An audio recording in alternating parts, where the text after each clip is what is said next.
Few threats to the Imperium are as insidious as that posed by the Genestealer. A perfectly crafted organism, its sole purpose is to infiltrate and subvert the populations of entire worlds. On Necromunda, the threat of the Genestealer is synonymous with one word: Secundus. The dark legend of Hive Secundus is one that is whispered from the crystal salons of the Spire to the grimy gambling halls of Hive Bottom. It is a cautionary tale of how an entire hive fell to the subversive influence of an alien cult, and now, even now, the Xenos overbeing brooding deep within Secundus reaches out across the wastes to spread its vile spore. Barely a century ago, Hive Secundus was a mighty and prosperous center of industry, wealth, and culture. Yet it was laid low by the actions of the renegade tech priest biologist Hermitius, who, in his hubris, believed he could conduct an anti-gene to Genestealer infection. When his heretical experiments went disastrously awry, Hermitius damned himself to Genestealer taint, and the whole of Hive Secundus to the cleansing nuclear fires of purgation. Hermitius fled to Necromunda, though he was eventually brought to justice by the Inquisition and their allies at Gornium Station in the Beta Magellan sector. Hive Secundus was toppled, and a ring of steel and ceramite erected about its ruins. Yet, to this day, twisted Xenos things seek to penetrate the defenses and spread the stain of Genestealer infestation to the other hives of Necromunda. The Necromunda planetary defense regiments have, thus far, succeeded in defending the dust wall, as the defense perimeter is known, and few things get in or out, either by air, over land, or through the labyrinth of tunnels that honeycomb the planet's crust.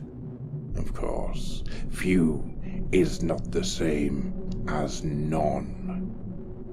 Disturbing tales regarding hidden and insular clannish ash crust miners, remote drilling station communities, and the odd-looking subsea oil riggers regularly reach the hives carried by Gilder caravans and nomad traders.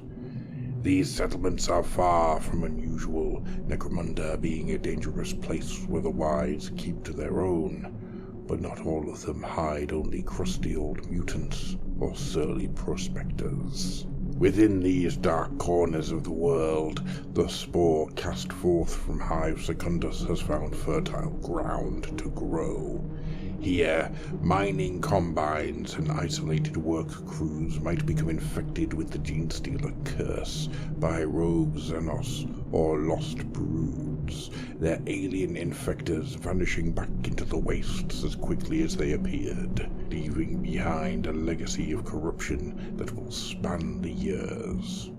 As new generations are born, these splinter cults become extended families, their patriarchs, the oldest among them, their magus, those blessed by the Genestealer's instinctive psychic powers. Genestealer cults are utterly loyal to their leaders in a way not even the word keepers of House Cawdor could hope to impose. It is a link forged of genetics, a compulsion woven into each member's flesh, and thus utterly unbreakable.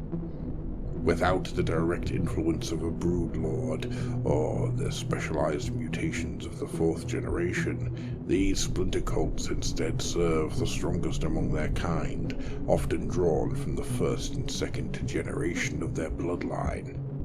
These cult adept and cult alpha are far longer lived than their heritage would suggest, as if their blood, mixed with that of the Xenos, responds to psychic needs of their families, and so strengthens and elevates them. Under their sway, hybrid acolytes and neophytes serve as foot soldiers, many passing for human, and even those who cannot are often mistaken for merely yet another of Necromunda's countless mutant inhabitants. Aberrance too can be found within the splinter cults, mistakes of biology, nonetheless given purpose in battle against the cult's enemies.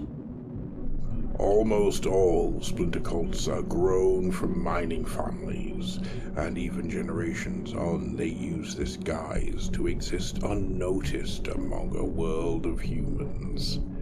Clad in hazard suits and armed with a variety of scavenged weapons, mostly mining tools, splinter cults can form formidable gangs, as even the most primitive of blades can prove deadly when wielded by the hand of those who believe so completely in their cause. Tragically though, at least for the cult, their life cycle remains stunted. Perhaps because of their separation from their distant broodfather, fewer strains remain denied to them. In all likelihood, true glory still slumbers within the flesh of the family's members, and should the broodfather ever call them to his side, they will continue their march towards the next stage of their deadly evolution. There is no way to tell how many of these splinter cults exist on Necromunda, cut off from the brood thing of Secundus, growing ever larger without any real goal, save expanding their territories and extending their bloodline. A few, though, have made their mark, their names growing in the dark and cursed by their enemies, though still far beneath the notice of the Imperial House and its vast armies. One of the largest of these cult clans is the so-called Cult of the Second Sun, a collection of secretive mining clans. The cult hides among the wastes, trading with guilders, and even supplying agents of the clan houses with the raw bounty they rip from the very tired earth of Necromunda. It is not known where the Cult of the Second Sun first found purchase on the world, though some claim that an escapee from Secundus is to blame. Across the decades, the cult has grown into a vast extended family, with offspring growing in the dank darkness of several hive cities, guided by the faint psychic signal emanating from Secundus and spreading their influence as their distant patriarch directs. The Palatine cluster has become a focal point for the Cult of the Second Sun, its hybrid warriors fighting against the gangs of House Orlok for control of the Spider Points, the great ash highways that connect Hive Primus with its satellite hives. Only a handful of Necromundians recognize the threat posed by the cult's attempt to control the Spider Points, and so far these individuals have been content to bide their time. Most of the Cult of the Second Sun's rivals, like the Sumpdog clan of House Orlok, think they face only a clan of muty ash miners muscling in on their turf, unaware of how close the cult has come to claiming dominion over one of the great ash gates of Hive Primus, and the gateway to the heart of the capital it offers. While many splinter Genestealer cults exist out in the wastes, entering the hives only to raid or mine the rich mineral wastes of the Underhive, some have become as hive natives themselves. The Guild of Ash passes itself off as a Guilder family, having long ago infiltrated Hive society by infecting a Guilder prospector of the Merchants Guild.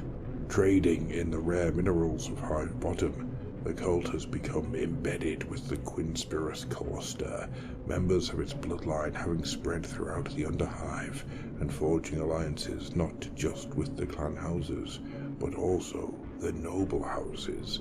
Its ultimate goal, elevation into the 5 spires of the Hive. The influence of House Delac within the Genestealer cluster has complicated the ambitions of the Guild of Ash, however, and the time may soon come where one or the other makes their move to eradicate their rivals, or in the case of the Guild of Ash, convert them to the cause.